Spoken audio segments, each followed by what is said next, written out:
我手上咧就有2張睇太陽嘅濾膜。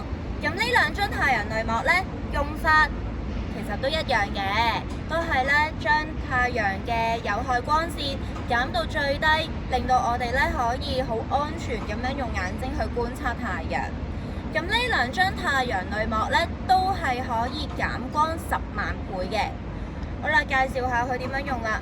你見到而家呢張卡上面咧，佢有一塊有塊黑色嘅膜喺度啦。咁我哋手咧就唔好掂到佢，唔好刮到佢，因為佢損毀咗咧，我哋就唔可以用嘅。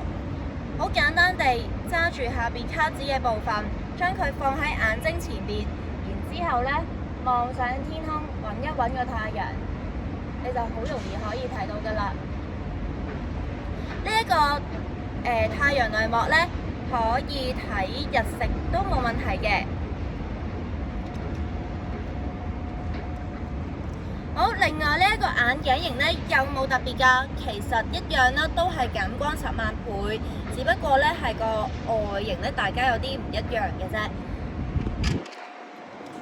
用法一樣啦，都係將佢放喺眼睛前面，然後抬高頭向上望，咁你就可以睇到太陽啦。呢2個濾膜咧，佢唔會將個太陽放大咗嘅。你喺呢個濾膜嗰度睇到嘅太陽有幾大個，就幾大個㗎啦，就唔同投影儀啊或者係望遠鏡睇到嘅太陽一樣咯。